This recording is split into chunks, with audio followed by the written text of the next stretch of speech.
That's all trip இது ஒரு auto மற்றும் கேப் புக்கிங் ஆப். சின்ன டவுன்களுக்கு விசேஷம், கோயில், குளம்னு டூர் போறவங்க ஆட்டோ கேப் கிடைக்காம ரொம்ப கஷ்டப்படுவாங்க. அவங்களுக்கு இந்த ஆப் ரொம்ப பிரயோஜனமா இருக்கும். கீழே டிஸ்கிரிப்ஷன்ல இருக்க லிங்கை கிளிக் பண்ணி தட்ஸ் ஆல் ட்ரிப்பை டவுன்லோட் பண்ணி. எப்படி புரிஞ்சுக்கிறீங்க அக்னீஸ்வரன் சார் சொல்றது? நியூஸ் 7 கேள்வி நேரம்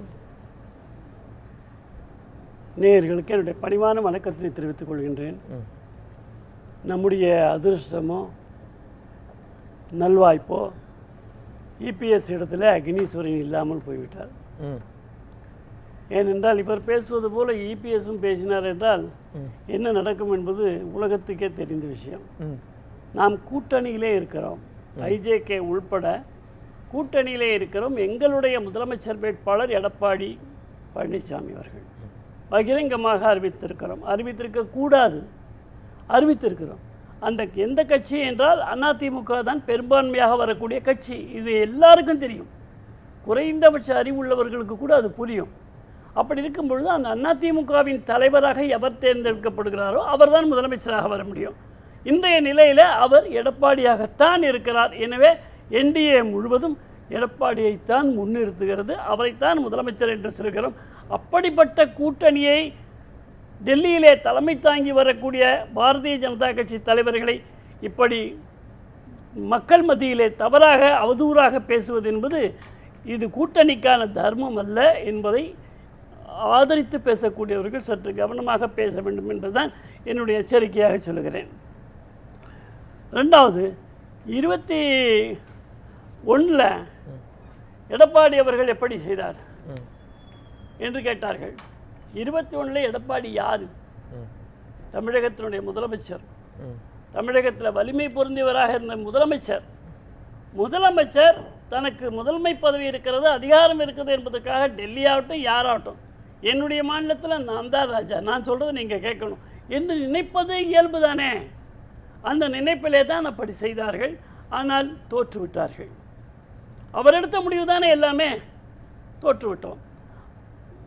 தோற்றுவிட்டோம் என்று சொல்கிறேன். நாங்களும் இருந்தோம். அதில் 24 நம்முடைய என்டிஏ அண்ணா திராவிட முன்னேற்ற கழக கூட்டணியிலே கிடையாது. ஆனால் 72 இடங்களிலே 2வது இடத்தை பெற்றிருக்கிறோம். சட்டமன்ற தொகுதி 72 இடங்களிலே எங்களுடைய கூட்டணி. உடனே பாஜக பெற்றதா என்று கேட்பார். எங்களுடைய கூட்டணி, அதாவது அண்ணாமலை அவர்கள் யாரையெல்லாம் தன் கூட்டணியிலே சேர்க்கலாம் என்று சொல்லும் பொழுது எங்களுடைய கூட்டணி சொல்லுகின்ற பொழுது மோடி அவர்களை பிரதமராக ஏற்கக்கூடியவர்களை நாங்கள் ஏற்றுக்கொள்கிறோம் என்று சொல்லிதான் சேர்த்தார்கள்.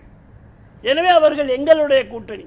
அது மோடிக்கு விழுந்த வாக்கு 18.5, 27 விழுக்காடு வாங்கிவிட்டோம் என்று அதிமுக சொல்லலாம். இதிலிருந்து 20, 3லிருந்து 5லிருந்து 18, 40லிருந்து 20. சரி சரி, யோசிக்க வேண்டாமா? எவ்வளவு பெரிய வாக்கு வங்கியை கொடுத்து அக்னீஸ்வரன் முன்வைக்கிறதுக்கு நீங்க சொல்லிட்டீங்க. இப்போ கடந்த 24 தேர்தலில் ஐஜேகேயா இருக்கட்டும், இல்லைன்னா கூட்டணி கட்சி ஏசி சண்முகமாக இருக்கட்டும், இவங்க எல்லாமே தாமரை சின்னத்தில் போட்டிட்டாங்க. ஆமாம். இந்த முறை தாமரையில் போட்டியிடுவதா இரட்டை இலையில் போட்டியிடுவதா அப்படிங்கிற ஒரு விஷயம் பிரதானமாக விவாதிக்கப்படும்ல? இல்லை, அது தேர்தல் நேரத்தில், தேர்தல் நெருங்குகின்ற நேரத்தில் அந்த சின்ன கட்சியானாலும் பெரிய கட்சியானாலும் 2 பேரும் சேர்ந்து முடிவெடுக்கக்கூடிய அந்த கான்ஃப்ளிக்ட் போகும்ல சார்? இது குறித்து சின்னத்துக்கு தான் வாக்கு, அதனால் இந்த சின்னத்தை நீங்கள் வாங்கிக் கொள்ளுங்கள் என்று சொல்லும் வாதத்தை நான் ஏற்றுக்கொள்ள முடியாது. ஏன்னா நீங்கள் தொடர்ந்து என்டிஏ அலையன்ஸில் இருக்கிறீங்க. கடந்த முறை தாமரை சின்னத்தில் போட்டிட்டீங்க. இப்போ இந்த முறை நீங்கள் எந்த சின்னத்தில் போட்டியிடணும் அப்படின்னு 2 பேருக்குள்ள ஒரு கேள்வி வரும்ல? எங்களுக்கான சின்னம் மைக்கு, ஒலி வாங்கி வழங்கப்பட்டிருக்கிறது. கடந்த முறை இருந்தாலும் கூட ஒப்புக்கொண்டோம். அந்த முறை ஒப்புக்கொள்ளலாம். எங்களுடைய மாநில தலைவர் ரவி பச்சைமுத்து அவர்கள், நம்முடைய கட்சியினுடைய நிறுவனர் பார்வேந்தர் ஐயா அவர்கள், இவர்களெல்லாம் நமக்கு வழிகாட்டி கொண்டிருக்கிறார்கள். அவர்கள் ஒப்புக்கொண்டால் நாங்கள் ஏற்றுக்கொள்வோம். இது கட்டுப்பாடு மிக்க கட்சி, நிச்சயமாக ஏற்றுக்கொள்வோம். ஆனால் எங்களுக்கு வழங்கப்பட்ட சின்னம் இப்பொழுது இது எல்லாத்துக்கும் தானே இருக்கும். இப்போ எல்லாத்துக்குமே பாஜக இந்த நெருக்கடியை கொடுப்பாங்கல்ல? பாரதிய ஜனதா கட்சி சின்னம் என்பது நாங்கள் ஏற்றுக்கொண்டால் ஏற்றுக்கொள்வோம், இல்லை இது நீங்க உங்கள் கட்சிக்கு நீங்க பதில் சொல்லலாம். இதே மாதிரி எல்லாருக்கும் இருக்குல்ல, எல்லா கட்சிகளுக்கும் தவறு என்ன இருக்குதுல? ஆனால் தேர்தல் நெருங்கி இது எப்படி எடப்பாடி பழனிசாமி ஒத்துக்குவாரு? நீங்க பார்லிமெண்ட் எலெக்ஷன்ல தாமரையில் நிக்கிறீங்க, தேர்தல் நெருங்கி, ஆனால் அசெம்பிளி எலெக்ஷன்ல எடப்பாடி பழனிசாமி எப்படி ஒத்துக்குவாரு? இது அவங்களுடைய தேர்தல். சொல்றேன் கேளுங்க. தேர்தல் நெருங்கி சின்னத்திற்கான படிவம் கொடுக்கின்ற பொழுது அனைத்து கட்சியும், அதாவது கூட்டணியிலே உள்ள அனைத்து கட்சியும் தீர்மானித்துத்தான் கொடுக்கிறார்கள், ஏற்றுக்கொண்டுதான் கொடுப்பார்கள், எந்த சின்னமாக இருந்தாலும் கூட. இது ஒரு அரசியல். தாமரை சின்னத்தில் நின்றால் தாமரை கட்சியை விட்டு அவர்கள் வெளியே பேச முடியாது என்பதுதான் அரசியல். சட்டமன்றத்திலையும் பாராளுமன்றத்திலையும் இரட்டை இலையிலே நின்றால் அதிமுகவை எதிர்த்து அந்த பேச முடியாது. இது ஒரு பெரிய விவாதமா இருக்குல்ல சார்? இந்த அரசியலில் தமிழ்நாட்டுல இந்த கூட்டணிக்கு தலைமை தாங்கக்கூடிய இபிஎஸ் இத கடினமா வலியுறுத்துவார்ல. வலியுறுத்தது அவருடைய உரிமைங்க, அவருக்கு தேவை. அப்ப ஏன் இன்னும் நம்ம நான் உங்ககிட்ட அதுக்குள்ள வரல, ஏன் இன்னும் கூட்டணி கட்சிகள் எத்தனை தொகுதியில போட்டியிடுது, பாஜக எவ்வளவு தொகுதிகளில் போட்டியிடுது, அதிமுக எவ்வளவு தொகுதியில போட்டி, ஏன் இன்னும் வெளியிட முடியல? அதை நீங்க சொல்லுங்க. ஐஜேகேல இல்ல, நான் பொதுவா உங்க கூட்டணியில கேட்கிறேன். ஐஜேகேல 7 சீட்டு கேட்கிறோம், 5 கொடுக்குறாங்கன்னு வச்சுக்கோங்க. 5யும் இரட்டை இலையில தான் நிக்கணும் அல்லது தாமரையில தான் நிக்கணும். அப்படியே யாருக்கும் முடிவு பண்ணல, ரெண்டு பேருமே என்டிஏ சொல்லல, அதிமுக அவர்கள் சொல்ல வேண்டிய பெரிய கட்சிகள் சொல்லுவார்கள். ஏன் இன்னும் சொல்லலன்னு கேக்குறேன் சார். என்ன ரீசன், என்ன பிரச்சனை? கூட்டணியே இன்னும் எத்தனை சீட்டு என்று முடிவாகவில்லையே. ஒரு சீட்டு 2 சீட்டு கொடுத்து எங்க சின்னத்துல எதுக்காக இழுபறி, எதுக்காக இவ்வளவு நாள் இழுபறி போயிட்டு இருக்கு? இல்லைங்க, 1ஓ 2ஓ சீட்டை கொடுத்து விட்டு எங்க சின்னத்தில் இல்லை என்று சொன்னால் நாங்கள் கட்சி நடத்த வேண்டிய அவசியம் இல்லையே.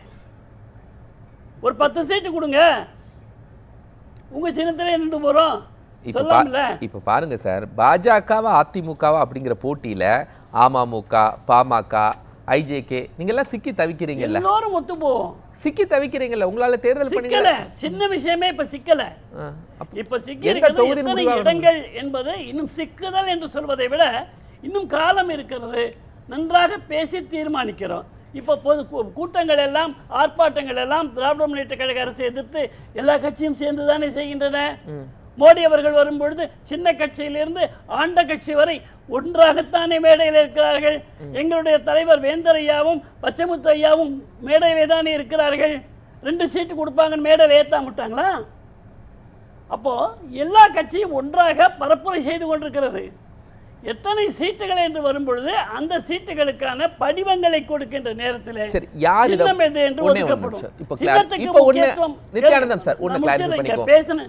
பேசின விஷயத்துக்கு ஒரு எனக்கு ஒரு கேள்வி இருக்கு சார். அதாவது இப்போ யாருக்கு எவ்வளவு தொகுதிங்கிறத எடப்பாடி பழனிசாமி முடிவு பண்ணுவாரா இல்ல அமித்ஷா முடிவு பண்ணுவாரா? எல்லாரும் சேர்ந்து ஐஜேகையும் சேர்ந்து தான் முடிவு பண்ணும். இது ஒரு கூட்டணி. அப்ப ஏன் இன்னும் டெல்லிக்கு போல? நீங்க எதுக்கு டெல்லிக்கு போகணும்? எங்களுக்கு இங்கே இருந்தே பேச முடியும். மற்றவங்களாம் ஏன் டெல்லிக்கு போகிறாங்க? டெல்லிக்கு அவங்க அதிக எண்ணிக்கையில் நிற்கிறாங்க, அதனால கொடுக்கல் வாங்கல இருக்கும். எங்களுக்கு கொடுக்க போகிறதே நாங்கள் கேட்டதே டெல்லியில தான் எல்லாம் முடிவாகுதுன்னு நீங்களும் சொல்றீங்க. டெல்லி தானுங்க தேசிய ஜனநாயக கூட்டணியுடைய தலைமை. அப்போ சிஎம் சொல்றது சரிதானே? ஸ்டாலின் அவர்கள் சொல்றது அதிமுகவுடைய தலைவர் எடப்பாடி. இப்ப ஸ்டாலின் சொல்ற ஸ்டேட்மெண்ட் சரியா இல்லையா? டெல்லியில தான் எல்லாம் முடிவாகுது. ஸ்டாலின் சொல்வது இன்றைக்கு சரி. ஸ்டாலின் சொல்வது 2011 கருணாநிதி அவர்கள் அங்கே டென்ட் போட்டு உட்கார்ந்தாரு டெல்லியில கூட்டணி பேச்சுவார்த்தைக்காக. அப்போ அதற்கான விலையை அவர்கள் பெற்று விட்டார்கள். அதற்கான விலையை அவர்கள் பெற்று விட்டார்கள். காங்கிரசுடைய பிரச்சனை அதிகாரத்தில் பங்கு என்று சொல்லுகின்ற பொழுது 26 ராகுல் காந்தி அவர்கள் சந்தித்து சமாதானப்படுத்த வேண்டினார்கள். அது சரியானதா? அதற்கான விலை அன்னைக்கு எவ்வளவு பெற்றார்கள் தெரியும். இதற்கான விலையை பெறுவார்களா இவர்கள்? அது உண்டு. ரெண்டாவது, நான் சின்னத்தை பத்தி சொல்றப்போ சொன்னேன், காங்கிரசுடைய சின்னம் என்பது இரட்டைக்காளை மாட்டில இருந்து, ராட்டினத்திலிருந்து, ஏர் உழவன்ல அந்த கேள்விக்கு பதில் சார். எல்லாம் எந்த கேள்விக்குங்க? இல்ல இதற்கான விலை இருக்கு இல்லையா 2011? இது விலை நீங்களா ஏதாவது ஒண்ணு கற்பிக்காதீங்க மக்கள் மத்தியில. இதெல்லாம் விலை இல்லை. டெல்லி தான் தமிழ்நாட்டினுடைய அரசியலை தீர்மானிக்குது, அதிமுகவுடைய அரசியலை தீர்மானிக்குது அப்படிங்கிற ஒரு நிலை உருவாயிருக்குன்னு நீங்க சொல்றீங்கல்ல சார். எல்லாரும் டெல்லியில தான் பேசணும் அப்படின்னு நீங்க சொல்றீங்கல்ல. சேர்ந்து தான் பேசுறாங்க. சூழலை தமிழ்நாட்டுல இதுவரைக்கும் அதிமுக எதிர்கொண்டு இருக்கிறதா? அன்புமணி அவர்களும் வாசன் அவர்களும் இன்னைக்கு ஏன் போனாங்க? சேர்ந்து பேசதானே போனாங்க.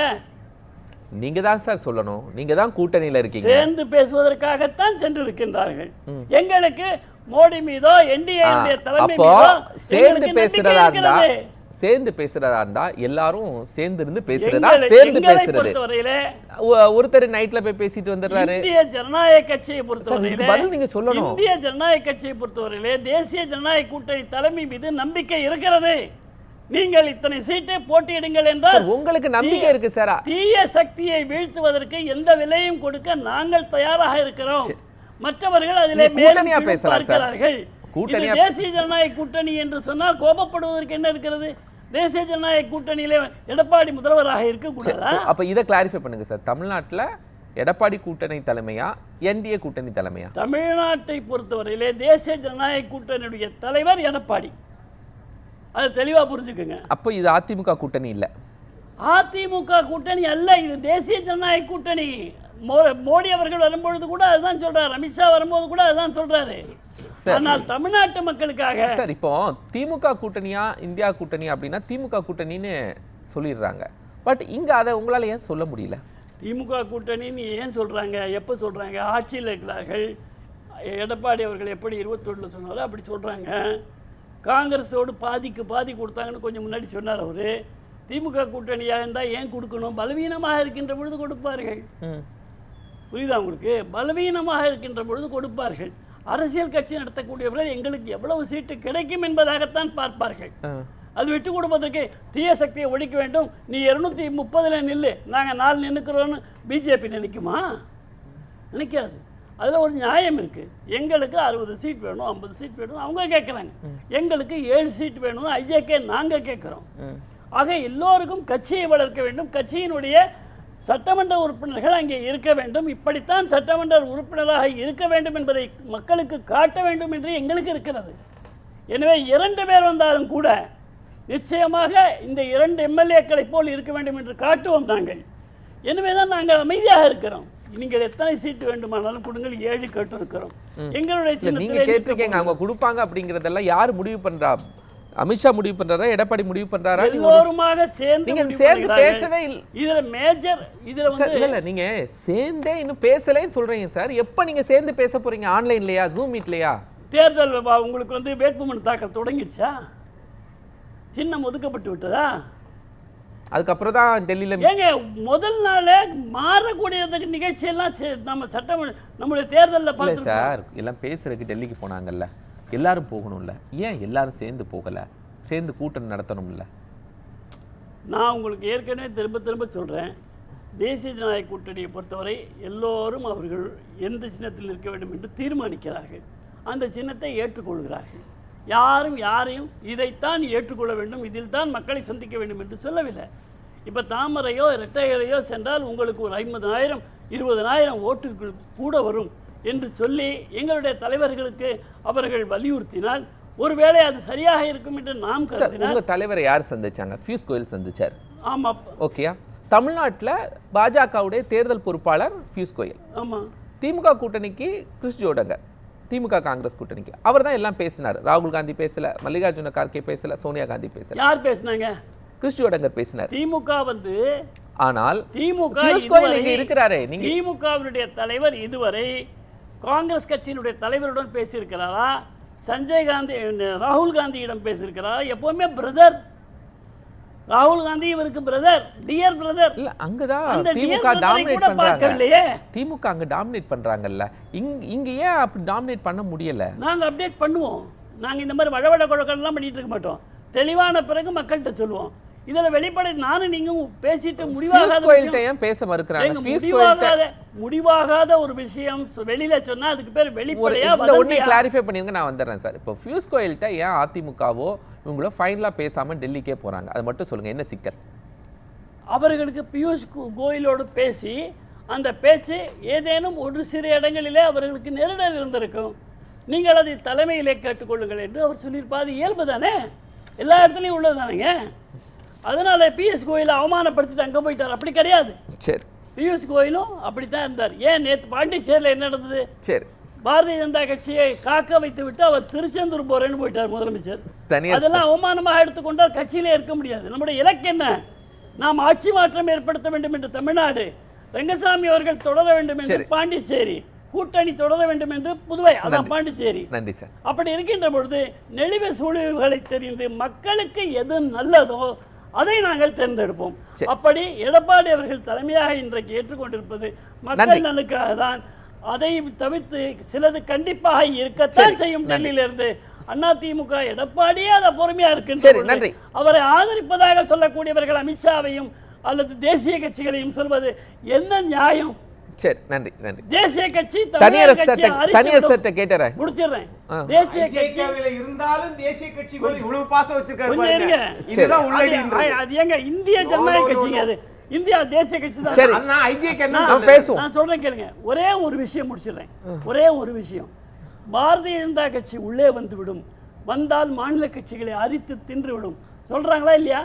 நான் என்ன கேட்கிறேன், இது வரைக்கும் திராவிட முன்னேற்ற கழகத்தினுடைய அமைச்சர்கள் அண்ணா திராவிட முன்னேற்ற கழகத்திலிருந்து சென்ற 8 அமைச்சர்கள் இருக்கிறாங்களா இல்லையா? சரி. 3 முறை முதலமைச்சராக இருந்த ஓபிஎஸ் அதிமுக இருக்கிறாரா இல்லையா? சரி, அந்த சப்ஜெக்ட்ல நம்ம தனியா அரித்துக் கொண்டிருப்பது யார்? இல்ல அடுத்து நம்ம திமுக தானே. இல்ல அடுத்த சப்ஜெக்ட்ல பேசுவோம் சார். திமுகவில் இருந்து துணை பொதுச் செயலாளர் விபி துரைசாமி எங்கே போனார்? பாஜகவுக்கு போனார். அது மாதிரி ராஜ்யசபா உறுப்பினராக இருந்த கேபி ராமலிங்கம் எங்கே போனார்? பாஜகவுக்கு போனார். அப்படி கணக்கு போடுமா? அது இங்க இல்ல. இப்ப இங்க அண்ணா திமுக போற போகல அழகா ஒரு இஸ்ரேல் பாம் மாதிரி போட்டு விட்டு போனார் பாருங்க. தேசிய ஜனநாயக கூட்டணி தலைமையில் அண்ணா திமுக, நீங்க என்ன எல்லாமே அக்னி சார், அண்ணா திமுக தலைமையில் தேசிய ஜனநாயக கூட்டணியின் தமிழ்நாடு. சரி, நீங்க இப்ப என்ன இந்தியா கூட்டணி தலைமையில் திமுக இல்ல. தவறு தவறு. நோ நோ, நீங்க தவறு. இந்தியா கூட்டணி தலைமையில் திமுக இல்லை. அதே போல்தான் தமிழ்நாட்டிலும் அதிமுக தலைமையில் தான் தேசிய ஜனநாயக கூட்டணி. அதை தெளிவுபடுத்தி நம்ம இல்ல சார், தனியார் சட்டை பேசிட்டு வந்துறேன். தனியார் வேற, அது தலைவர்கள் பேசட்டும். தேசிய ஜனநாயக கூட்டணி எடப்பாடி தலைமையிலே இங்க இல்லை. அதாவது இதுதான் மக்கள் பார்த்துக்கிறாங்க. அதிமுக தலைமையின் கீழே என்டிஏ கிடையாது. சரி, என்டிஏ அதிமுக என்டிஏ, ஆனால் யாரையும் இவர்கள் அறிக்க விரும்ப மாட்டார்கள். என்டிஏக்கு உள்ளே இருக்கிறது அதிமுக. நித்யானந்தம் சார், நான் ஏற்கனவே குறிப்பிட்டது போல அதிமுகவும் திமுகவும் தான் தமிழ்நாட்டில் பெரிய கட்சி. அதிமுகவினுடைய தேர்ந்தெடுக்கப்பட்ட தலைவர் தான் முதலமைச்சராக வருவார். அவர் எடப்பாடியா இல்லையான்னு ஏன் சொல்ல மாட்டேங்கிறீங்க, நான் சொல்றேன் கேட்டால் அது அதிமுகவுக்கு பொறுத்தது. அவங்களுடைய கட்சி விஷயத்தில் நம்ம தலையிட முடியாது. அவங்க சேர்ந்து அக்னீஸ்வரன் தான் எங்களுடைய தலைவர்னு சொல்லிட்டாருன்னா அவர் முதலமைச்சர். அதில் நாங்கள் தலையிட மாட்டோம். நம்ம தேசிய ஜனநாயக கூட்டணின்றது அதுதான். அந்தந்த கட்சிக்குள்ள உரிமை அந்தந்த கட்சிக்கு இருக்கிறது. எனவே ரொம்ப தெளிவாக நம்ம இருக்கணும். தேசிய ஜனநாயக கூட்டணி ஒரு அகில இந்திய அளவிலே இருக்கக்கூடிய பல மாநிலங்களில் இருக்கக்கூடிய ஒரு தேசிய கூட்டணி. அந்த கூட்டணியிலே தான் அதிமுக இருக்கிறது. ஆனால் கம்யூனிஸ்ட் இந்திய கூட்டணியில் இருக்கிறது, மம்தா பானர்ஜி கட்சி இந்திய கூட்டணியில் இருக்கிறது. ஆனால் மேற்கு வங்கத்தில் இந்திய கூட்டணி, மமதா தனியாக அகில இந்திய அளவில் கூட்டணி, கேரளத்தில் கம்யூனிஸ்ட் தனியாக, தமிழகத்திலலாம் கூட்டணி. இந்த மாதிரியான தமாஷுகள்லாம் நகைச்சுவை காரியங்களை எல்லாம் தேசிய ஜனநாயக கூட்டணி செய்யாது. எனவே அண்ணா திராவிட முன்னேற்ற கழகத்துக்காக பேசக்கூடியவர்கள் கூட இந்த தேர்தல் அண்ணா திராவிட முன்னேற்ற கழகம் அதிக சீட்டுகளை பெறக்கூடிய தேர்தல், என்டிஏனுடைய ஆட்சி இங்கே அமைய போகிறது. கூட்டணி ஆட்சி என்று கூட நான் சொல்லலை, நன்றி, என்டிஏ ஆட்சி என்று சொல்கிறேன். அந்த அளவில் அவங்க தங்களுடைய வார்த்தைகளை பிரயோகிக்க வேண்டும் என்று கேட்டுக்கொள்கிறேன்.